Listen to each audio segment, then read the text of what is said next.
पारुल 10 साल की एक बहुत ही मासूम लड़की थी। उसके सिर पर बाल नहीं उगते थे, इस कारण वो गंजी थी। आस पड़ोस, रिश्तेदार और स्कूल में सब पारुल को गंजी या फिर टकली कहकर बुलाते थे। कभी कभी इस बात से पारुल बहुत दुखी हो जाती थी। ये देख पूजा, मेरी मम्मी मेरे लिए कल मार्केट से न्यू हेयर पिन लेकर आई है। अरे शीतल, ये हेयर पिन तो बहुत सुंदर है, मुझे ऐसी पिन्स मंगवा देगी? हाँ हाँ, क्यों नहीं। अरे संभाल कर, देखा जमीन पर गिरा दी। ओ गंजी, इधर आ। हाँ आती हूँ। ये हेयर पिन्स उठा कर दे। Thank you. अच्छा, तुझे चाहिए तो तेरे लिए भी एक सेट मंगवा दूंगी। नहीं, मुझे नहीं चाहिए। तू भी पागल है शीतल, ये गंजी अपने सिर पर हेयर पिन्स कैसे लगाएगी? ये तो गंजी है, गंजी। अरे मैं तो भूल ही गई थी, ये तो गंजी खोपड़ी है।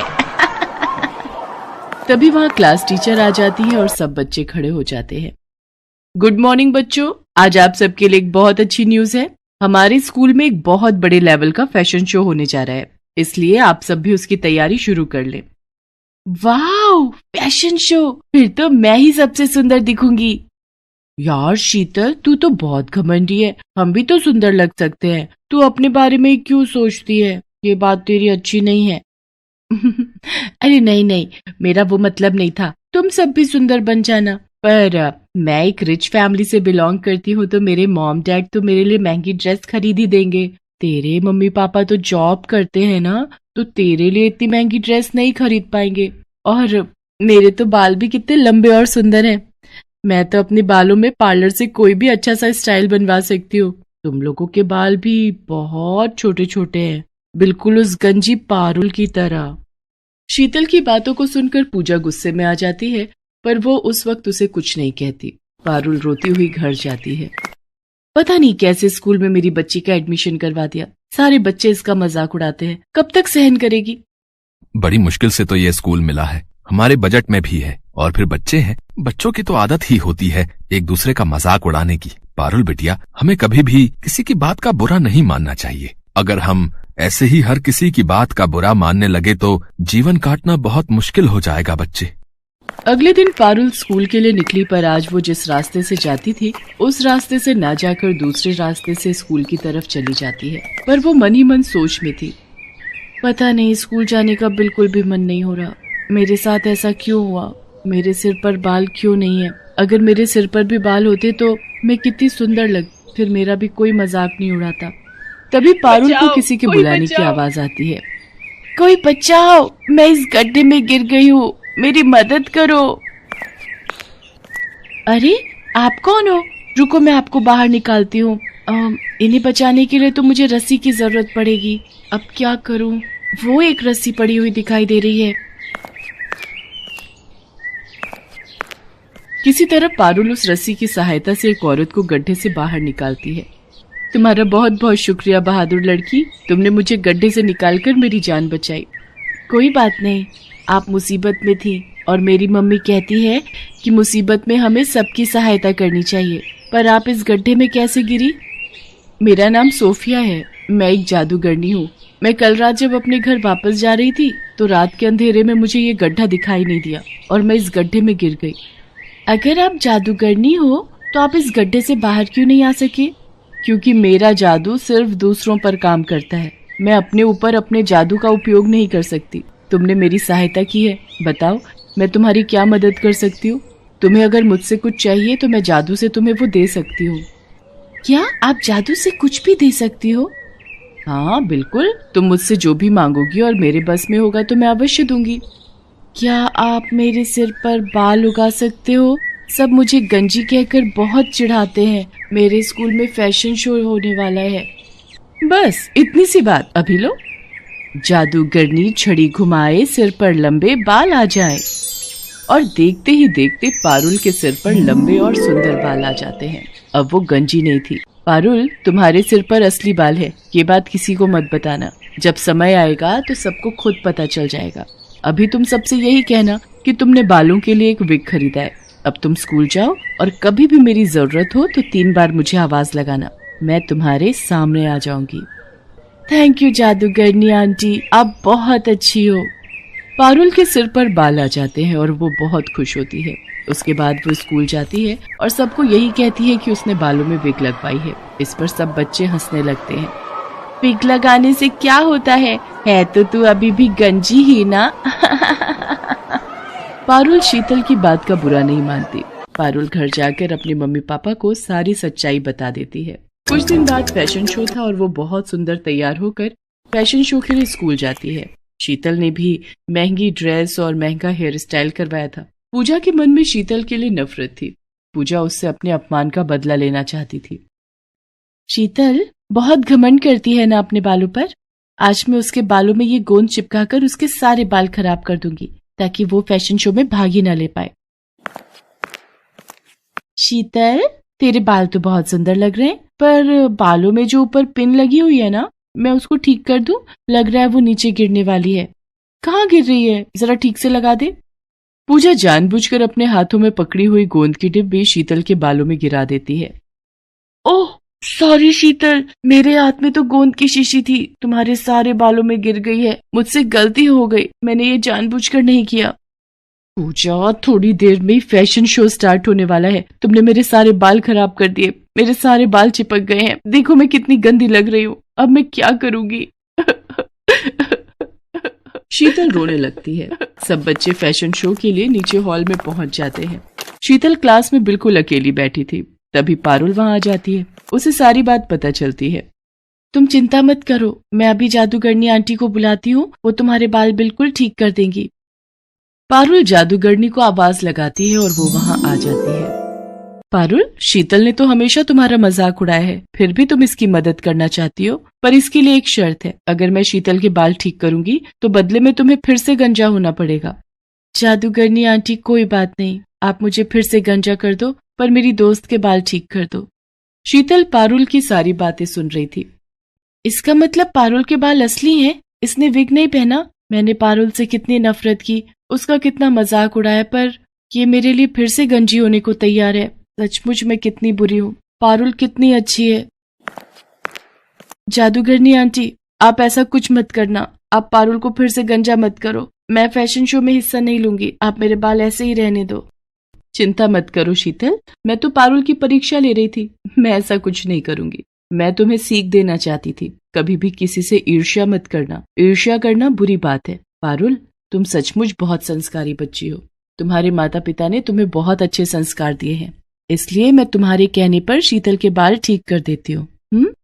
जादूगरनी शीतल के बाल ठीक कर देती है। मुझे माफ कर दो पारुल, मैंने हमेशा तुम्हारा मजाक उड़ाया। मेरी अपनी दोस्त पूजा मेरे साथ गलत कर गई। मैं सबको बताऊंगी कि तुम बहुत अच्छी हो।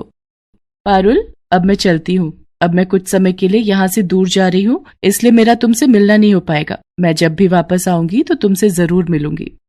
पारुल और शीतल दोनों मिलकर फैशन शो में हिस्सा लेती हैं। शीतल सबको पारुल के बारे में बताती है। शीतल ने पूजा से बात करना बंद कर दिया था, क्योंकि पूजा ने जानबूझकर बहुत बड़ी गलती की थी। उस दिन से पारुल और शीतल दोनों अच्छी दोस्त बन जाते हैं। पारुल ने हमेशा दूसरों की मदद की, और जो दूसरों की मदद करता है हमेशा उसके साथ अच्छा ही होता है।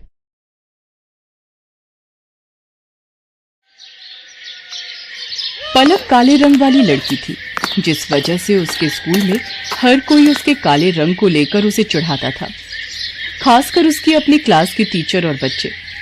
पलक, तुम लाइन में सबसे पीछे खड़ी हो जाओ, और टीना सांची, तुम कुछ सुंदर लड़कियां आगे आ जाओ। प्रिंसिपल मैम का ऑर्डर है, हमारे स्कूल के बेस्ट बच्चों का फोटो स्कूल मैगजीन में छपेगा, इसलिए मैं चाहती हूँ मेरी क्लास के बच्चों का फोटो ही मैगजीन में छपे। पर मैम, ये पलक तो बहुत काली है, पूरी फोटो इसी से खराब हो रही है। मैम, ऐसा नहीं हो सकता, हम इस पलक को इस फोटो में से हटा दें। नहीं बच्चों, अगर ऐसा हो सकता तो ये काम सबसे पहले मैं ही कर देती। मैं खुद नहीं चाहती ये काली स्टूडेंट मेरी क्लास में भी रहे। मैम, मैं पानी पीने जाऊं? हाँ जाओ, मेरे सिर पर खड़ी मत रहो, और हो सके तो थोड़ा पानी से मुंह धोकर भी आ जाना। शायद तुम्हारा काला रंग चेहरे से उतर जाए और फोटो थोड़ी अच्छी आ जाए।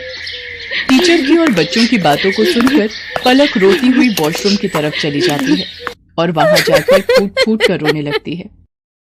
पलक के माता पिता दोनों नौकरी करते थे और बड़ी मेहनत से पैसे कमाकर उन्होंने पलक का अंग्रेजी मीडियम में एडमिशन करवाया था। इसलिए पलक अपने माता पिता से कभी भी अपना दुख नहीं कहती थी। पलक को दौड़ने का बहुत शौक था। वो रोजाना सुबह स्कूल जाने से पहले दौड़ने का अभ्यास करती थी, पर वो जब भी अपनी टीचर से स्कूल में दौड़ प्रतियोगिता में भाग लेने के लिए कहती थी तो उसकी टीचर उसे साफ मना कर देती थी और बच्चे उस पर हंस देते थे। तू दौड़ेगी? अपनी शक्ल देखी है कभी शीशे में?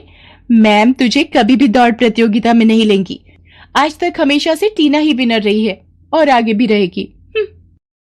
इतनी देर में क्लास टीचर भी आ जाती हैं। बच्चों, हमारे स्कूल को बहुत ही बड़े लेवल पर दौड़ प्रतियोगिता के लिए भेजा जा रहा है। टीना, मैंने तुम्हारा नाम प्रिंसिपल मैम को दे दिया है। ओके मैम, मैं आज से ही प्रैक्टिस शुरू कर देती हूँ। मैम, मैं भी दौड़ प्रतियोगिता में भाग लेना चाहती हूँ। नहीं पलक, मैं तुम्हें इस प्रतियोगिता में नहीं ले सकती। तुम देखने में बिल्कुल भी सुंदर नहीं हो, और अगर मैंने तुम्हें इस प्रतियोगिता में ले लिया और तुम हार गई तो प्रिंसिपल मैम मुझ पर गुस्सा होंगी। पलक रोती हुई घर आती है, पर जैसे ही वो अपनी माँ को सामने देखती है, अपने आंसू पोंछ लेती है और खाना खाने बैठ जाती है। पर उसका मन उदास था, इसलिए पलक अगले दिन स्कूल की छुट्टी ले लेती है। उसे पता था कि वो स्कूल जाएगी तो और बच्चों को प्रतियोगिता में जाता देख उसका मन दुखेगा। अरे पलक बिटिया, आज तू स्कूल नहीं जा रही? नहीं माँ, आज बस थोड़ा सिर में दर्द है, इसलिए घर पर आराम करूंगी। कोई बात नहीं पलक बेटिया, तू तो रोजाना ही स्कूल जाती है। आज छुट्टी कर ले और आराम करना। एक काम करो, आज तुम चले जाओ, मैं पलक के पास ही रुक जाती हूँ। उसे किसी चीज की जरूरत होगी तो बना दूंगी। ठीक है, फिर मैं अकेला ही काम पर चला जाता हूँ। पलक की माँ उसके पास ही घर पर रुक जाती है। पलक सो रही थी और उसकी माँ काम कर रही थी। इतनी देर में दरवाजे पर कोई आता है। जी, मेरा नाम रामलाल है। मैं पलक बिटिया के स्कूल का चपरासी हूँ। मुझे वहाँ की प्रिंसिपल मैम ने भेजा है। उन्होंने तुरंत ही पलक को स्कूल बुलाया है। वो किसी दौड़ प्रतियोगिता में जाना है, शायद यही बात हो रही थी। पलक को, पर उसकी तो अभी तबीयत। रामलाल भैया, आप मैम को बोल दो मैं अभी तैयार होकर स्कूल पहुंचती हूँ। दौड़ प्रतियोगिता का नाम सुनकर मानो पलक के दिमाग में कौन सी फुर्ती आ गई कि वो जल्दी से तैयार होकर स्कूल पहुंच गई। अच्छा, तो तुम पलक हो बेटा, हमें तुम्हारी बहुत जरूरत है और इस स्कूल को भी। टीना जो तुम्हारी क्लास की है वो इस प्रतियोगिता में भाग नहीं ले सकती। उसके पैर में चोट आ गई है, इसलिए डॉक्टर ने उसे दौड़ने के लिए मना किया है। हम चाहते हैं कि तुम अपने स्कूल के लिए इस प्रतियोगिता में हिस्सा लो और जीत कर ही लौटो। मैम, मैं आपसे वादा करती हूँ, मैं इस प्रतियोगिता में जीत कर ही लौटूंगी। पलक, मुझे माफ कर दो बेटा, मैंने एक टीचर होकर भी तुम्हारे साथ कितना गलत व्यवहार किया। पर आज जब हमारी क्लास की और स्कूल की इज्जत का सवाल है तो हमें तुमसे बेहतर दौड़ प्रतियोगिता के लिए कोई बच्चा नजर ही नहीं आया। मैं जानती थी कि तुम रोजाना सुबह दौड़ने का अभ्यास करती हो, इसीलिए मुझे तुम्हारा नाम सबसे पहले याद आया। मेरी शुभकामनाएं तुम्हारे साथ हैं। पलक, देखना तुम इस प्रतियोगिता में जीत कर ही लौटोगी। Thank you ma'am, thank you so much. मैं आपसे वादा करती हूँ मैं इस प्रतियोगिता में जरूर जीतूंगी। पलक की क्लास के सब बच्चे भी उसे शुभकामनाएं देते हैं और पलक पूरे जोश के साथ दौड़ प्रतियोगिता में हिस्सा लेती है और जीत कर लौटती है। उसकी प्रिंसिपल मैम और क्लास टीचर उसे इनाम में ट्रॉफी देकर सम्मानित करती हैं। ट्रॉफी लेकर पलक घर पहुंचती है। प्रतियोगिता जीतने की खुशी पलक के माता पिता उसके चेहरे पर साफ साफ देख रहे थे। उस दिन के बाद से पलक को कभी भी कोई भी उसके काले रंग के लिए नहीं बोलता था, बल्कि सब उसकी बहुत तारीफ करते थे। रामलाल अमन कुमार के घर नौकरी करता था। अमन कुमार का बेटा सौरभ एक बड़े स्कूल में पढ़ता था, जबकि रामलाल का बेटा दीपक एक सरकारी स्कूल में पढ़ता था। सौरभ और दीपक दोनों ही पढ़ने में होशियार थे और अपने अपने स्कूल के अच्छे बच्चों में उनका नाम था। देखो पापा, मेरा रिपोर्ट कार्ड मिल गया, मैं क्लास में फर्स्ट आया हूँ। अरे वाह सौरभ, मुझे पता था मेरा बेटा इस बार भी क्लास में फर्स्ट आएगा। अरे रामलाल, दीपक भी तो अपनी क्लास में फर्स्ट आया है ना? अभी कुछ देर पहले ही वो भी अपना रिपोर्ट कार्ड दिखा रहा था। जी साहब, वो भी अपनी कक्षा में अव्वल आया है। पापा, सरकारी स्कूल में पढ़कर तो कोई भी फर्स्ट आ जाता है, वहाँ की पढ़ाई तो बहुत आसान है। दीपक ने कोई बड़ा काम नहीं किया, एक छोटे से स्कूल में फर्स्ट आकर। सौरभ, ये लो लड्डू, मैं फर्स्ट आया हूं ना तो बापू ने सबको बांटे हैं। मैं नहीं खाता ये बेकार से लड्डू। मॉम, वो चॉकलेट बादाम कहाँ हैं जो आपने सबको खिलाए हैं? मेरे पापा तुम्हारे बापू की तरह सस्ते लड्डू नहीं लाते। वो तो चॉकलेट ड्राई फ्रूट लाए हैं, और ज्यादा इतराने की जरूरत नहीं है। तुम हमारे नौकर के बेटे हो, जितनी मर्जी कोशिश कर ले तो मेरी बराबरी नहीं कर सकता। सौरभ बेटा ऐसे नहीं बोलते, दीपक भी अच्छा बच्चा है। मॉम, मुझे दीपक एक आंख नहीं भाता। मेरे सामने पापा उसकी तारीफ करते रहते हैं, मुझे बिल्कुल अच्छा नहीं लगता। मैं कपिल के घर खेलने जा रहा हूँ। सौरभ को दीपक से नफरत थी। दीपक भी उसकी तरह पढ़ाई में बहुत अच्छा था। ये बात सुनकर सौरभ और गुस्से में आ जाता है। सौरभ कपिल के घर खेलने चला जाता है। क्या हुआ सौरभ, आज तू बड़ा गुस्से में है? मैं दीपक से नफरत करता हूँ। आज मैं जब पापा को अपना रिपोर्ट कार्ड दिखा रहा था तो दीपक ने भी अपना रिपोर्ट कार्ड दिखाया, वो भी मेरी तरह फर्स्ट आया है। फिर तुम ही बताओ। फिर पापा उसकी भी तारीफ करने लगे, वो हमारे नौकर का बेटा है। ये बात मुझे उसे समझानी होगी। अरे तू चिंता क्यों करता है, सब ठीक हो जाएगा। अच्छा सुन, कल दोपहर में सारे दोस्त गेम में पैसे लगा रहे हैं, तू कितने लगाएगा? मेरी तरफ से 200 रुपए लगा दे। अरे तू फिर से अपनी मम्मी के बैंक अकाउंट से 200 रुपए लेगा तो तेरी मम्मी गुस्सा नहीं करेंगी? मेरे पापा बहुत रिच हैं, मेरे पास पैसों की कमी नहीं है। मेरे मम्मी पापा मुझसे कुछ नहीं कहते हैं क्योंकि मैं स्कूल में हमेशा फर्स्ट आता हूँ। सौरभ को गेम पर पैसा लगाने की आदत पड़ गई थी। वो आए दिन अपने दोस्त कपिल और बाकी दोस्तों के साथ ऑनलाइन गेम खेलता और उस पर पैसे लगाता। सौरभ पढ़ाई में अच्छा था, इसलिए उसकी मम्मी भी उसे अकाउंट से पैसे लेने के लिए कुछ नहीं कहती थी। सौरभ, तुमने मॉम के अकाउंट से आज फिर 200 रुपए निकाले हैं। पापा, वो मेरा ऑनलाइन ग्रुप गेम चल रहा है ना, तो उसी के लिए चाहिए थे। अरे मुझे पता है, सौरभ ने मुझे बता दिया था कि वो 200 रुपए ऐड कर रहा है। बेकार में गुस्सा होते रहते हो मेरे लाल पर। वो तो ठीक है संध्या, पर चलिए आप नाश्ता कीजिए, बच्चे हैं आपस में लगे रहते हैं। संध्या अमन की बातों पर ध्यान नहीं देती। सौरभ को गेम खेलने की आदत पड़ती जा रही थी। एग्जाम भी नजदीक आ रहे थे। एक दिन, सौरभ क्या बात है, आजकल लग रहा है तुम पढ़ाई पर ध्यान नहीं दे रहे हो। तुम्हारी मैम का फोन आया था, तुम 2 दिन से ट्यूशन में लेट पहुंच रहे हो। मम्मी, वो एग्जाम आ रहे हैं ना, तो मैं कपिल के घर बैठकर पढ़ाई करता हूँ। हम दोनों साथ में ही ट्यूशन जाते हैं, तो पढ़ते हुए समय का पता ही नहीं चलता। अच्छा ये बात है, तुम कपिल के घर बैठकर एक्स्ट्रा टाइम में पढ़ाई कर रहे हो, ये बहुत अच्छी बात है। उधर दीपक भी अपनी आने वाली परीक्षाओं की तैयारी कर रहा था। बापू, इस बार मुझे फिर से फर्स्ट आना है, देखना मैं खूब मेहनत करूंगा। अब मुझे पता है मेरे बेटे, तुम पढ़ाई में बहुत मेहनत कर रहे हो। देखना, तुम्हारा ये जोड़ा हुआ विद्याधन एक दिन तुम्हारे बहुत काम आएगा और तुम एक दिन हम सबका नाम रोशन जरूर करोगे। चलो दीपक बेटा, अब आकर ये दूध चावल खा लो, मैंने तुम्हारी पसंद के बनाए हैं। और तुम वो कहाँ जा रहे हो अपनी कक्षा के बच्चों के साथ? माँ, मैं साइंस म्यूजियम देखने जा रहा हूँ। वहां पर विज्ञान संबंधित बहुत से उपकरण हैं। टीचर बता रही थी हमें वहां जाने से बहुत कुछ सीखने को मिलेगा। अच्छा, ये तो बहुत अच्छी बात है। दीपक स्कूल के बच्चों के साथ साइंस म्यूजियम देखने जाता है। वहां उसे प्राइवेट स्कूल के बच्चे भी दिखाई देते हैं, जिनमें सौरभ भी होता है। सौरभ, ये तो वही लड़का है जो कई बार तेरे घर पर भी देखा है। अरे ये हमारे नौकर रामलाल का ही तो लड़का है, गरीब नौकर का बेटा है ये। हाँ, ये नौकर का बेटा है, फिर तो ये भी नौकर हुआ। सब बच्चे दीपक पर हंसने लगते हैं। दीपक घर आकर सुस्त और उदास हो जाता है। बापू, सब बच्चे मुझे नौकर का बेटा कहकर चिढ़ा रहे थे, सब बच्चे मेरे ऊपर हंस रहे थे। अरे मेरे बच्चे, तू इतनी सी बात पर बुरा मान गया। मैं तुझे तभी तो पढ़ा लिखा कर बढ़ा रहा हूँ ताकि तू पढ़ लिख कर बड़ा आदमी बन सके और पैसे कमा सके। रामलाल की बातों को सुनकर दीपक में हिम्मत आ जाती है और वो खुश हो जाता है और खूब मन लगाकर पढ़ाई करने लगता है। अगले दिन दीपक स्कूल जाता है तो उसकी टीचर उसे कक्षा में पूरे साल अच्छा करने के लिए पुरस्कार देती है। दीपक ने पूरे साल बहुत मेहनत करके अव्वल स्थान पाया है, इसलिए दीपक को स्कूल की तरफ से कक्षा में best student of the year का अवार्ड दिया जा रहा है। और मैं जानती हूँ कि फाइनल एग्जाम जो आने वाले हैं, दीपक उसमें भी फर्स्ट क्लास पास होने की पूरी कोशिश में लगा होगा। Thank you ma'am. सब बच्चे तालियां बजाकर दीपक की प्रशंसा करते हैं। घर आकर दीपक अपने बापू और माँ को सारी बात बताता है। अरे वाह, ये तो बहुत सुंदर पुरस्कार है, जीते रहो मेरे बच्चे। बापू, मैं ये पुरस्कार अमन अंकल को दिखाकर उनका आशीर्वाद लेना चाहता हूँ। ठीक है बेटा, चल तू उनका भी आशीर्वाद ले ले। संध्या, तुम्हारे बैंक अकाउंट से 1 लाख रुपए निकल गए और तुम्हें पता तक नहीं। मैं भला इतने पैसे एक साथ कहाँ खर्च करूंगी, मुझे भी कुछ समझ नहीं आ रहा ये सब कैसे हो गया। रुको, मैंने बैंक से सारी डिटेल निकलवाई है, बैंक की तरफ से ही फोन है। अमन बैंक वालों से फोन पर बात करने लगता है। रामलाल और दीपक भी वहीं खड़े थे।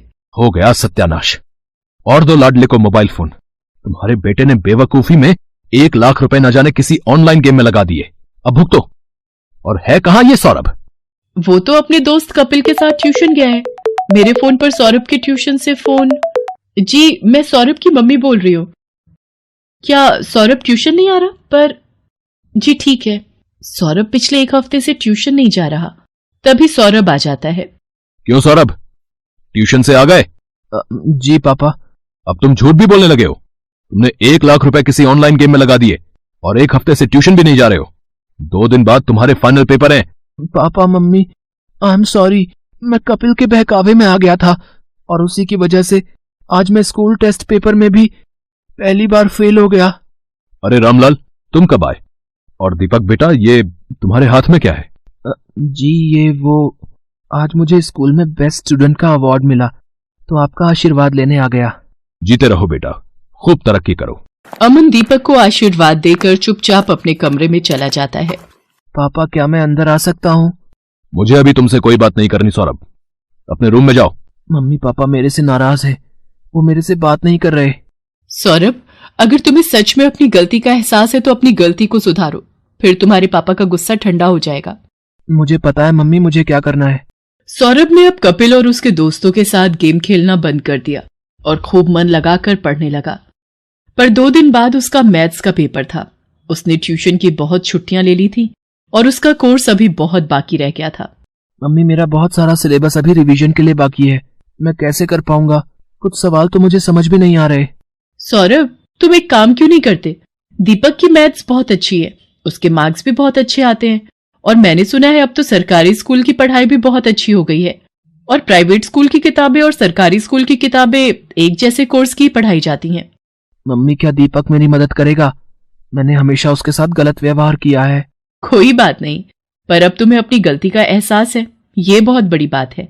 रामलाल, दीपक को जरा बुला लाओ, सौरभ को मैथ्स में उसकी सहायता चाहिए। हाँ हाँ मालकिन, मैं अभी बुला लाता हूँ। सौरभ दीपक की सहायता से मैथ्स के पेपर की तैयारी करता है और बाकी सभी विषयों में भी सौरभ अब दीपक के साथ ही पढ़ने लगा। सौरभ भी दीपक की तरह अपने स्कूल में फर्स्ट आता है। सौरभ, तुम्हारा रिजल्ट देखकर मैं आज बहुत खुश हूँ। पापा ये सब दीपक की वजह से ही हुआ है, इसने मेरी एग्जाम के दिनों में बहुत हेल्प की। थैंक यू दीपक। रामलाल, तुम्हारा बेटा दीपक बहुत होनहार है, देखना ये एक दिन जरूर बड़ा आदमी बनेगा। अमन अंकल, एक दिन मैं भी आपकी तरह ही बड़ा बिजनेसमैन बनूंगा। दीपक की बातों को सुनकर रामलाल की आंखों में खुशी के आंसू आ जाते हैं और वो दीपक को गले से लगा लेता है। Best buddies. Hello friends, thanks for watching this video. अगर आपको ये वीडियो पसंद आया है तो प्लीज लाइक, सब्सक्राइब, कमेंट्स करें इस वीडियो पर और हाँ, शेयर करना भी ना भूलें। और भी मजेदार वीडियो देखने के लिए नीचे दिए गए बेल आइकॉन को दबाएं। देखते रहिए बेस्ट बडीज।